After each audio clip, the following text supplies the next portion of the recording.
thrill-smoking episode of Time's Drive.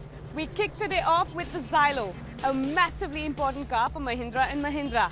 But how does it fare against the one car whose crown it's gunning for, the Toyota Innova? We find out. For years now, if you wanted to go on the Great Indian Family road trip, you know, the one with mum, dad, nana, nani, bunty, bubbly and the dog, there really was only one car for the job.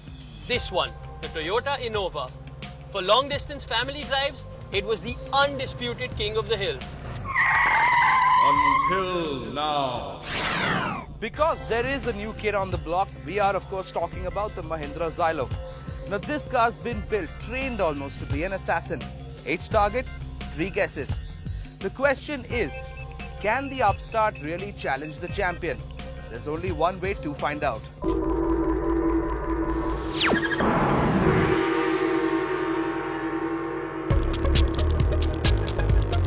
One shall stand, one shall fall. Well, now it's time to find out who really is the king of the ring. And as Rohan says, in the end, one shall stand and one shall fall. It's time for a death match. Drama queen.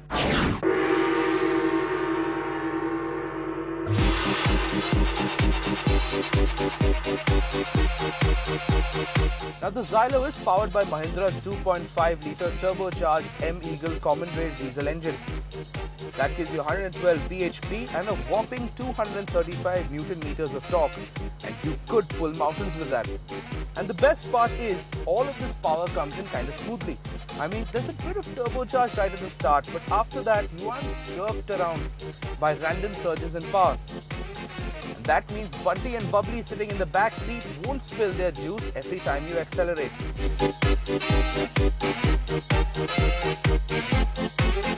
True, the Xylo's got the Innova beat when it comes to power. I mean, the Innova's 2.4-litre engine only does 103 brake horsepower and gives you about 200 Newton-meters of torque. But the trade-off here is that the engine's a lot quieter than the one in the Xylo. Sounds more refined. I mean, here, I'd actually be able to hear Bunty and Bubbly scream when they started pulling each other's hair out, you know.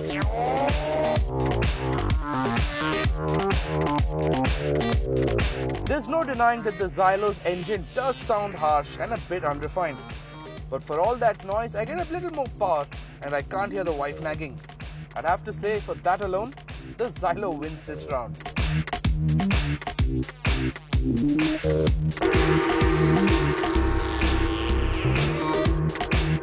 One of the reasons the Innova's been so successful is because at the end of the day, it makes for a comfortable drive.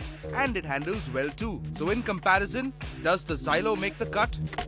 A lot of work has been done on the suspension of this car, and if you're used to driving a Scorpio, driving a Xylo will come as a pleasant surprise.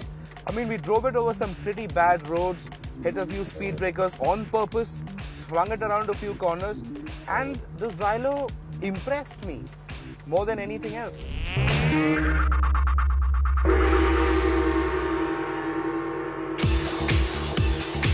Now, the Innova's a comfortable car. I mean, not as comfortable as a massage parlor in Thailand or anything, but it does the job. I mean, you wouldn't get out after a drive from Bombay to Goa crying about how your back hurts and swearing that you never want to see another car as long as you live. One warning though, if you're carrying a full load of 7 people, you might want to put the kids in the back, unless you've got a really small adult or something.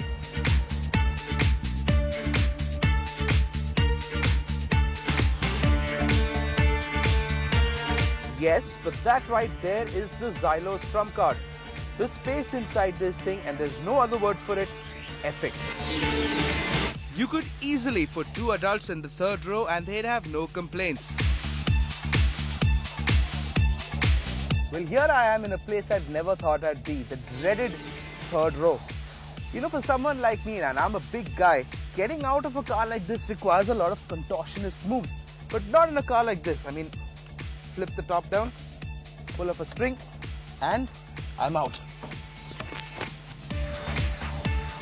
And there's more.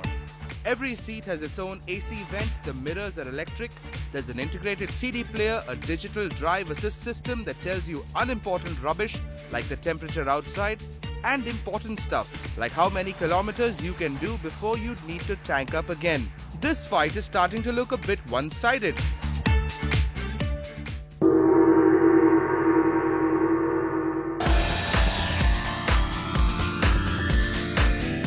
excited?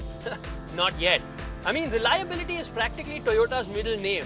The company's got a reputation for building solid cars and solid engines that stretches back decades. And that's the sort of reputation the Innova really lives up to. I mean, there's a reason cab drivers love this car. It's got a strong engine, every part of it feels solidly built. And let's face it, that's not Mahindra's strong point.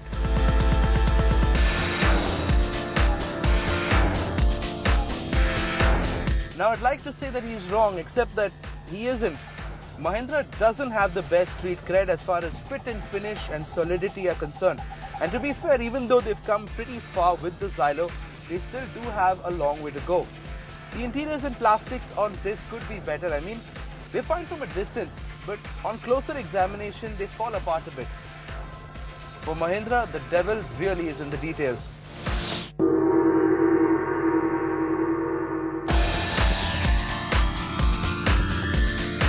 Remember how I said the Xylo's been built like an assassin here to kill the Innova? Well, the assassin's weapon of choice here is the price. Prices for the Xylo start at just 6,25,000 rupees, a full lakh cheaper than the lowest priced Innova. That's first blood right there.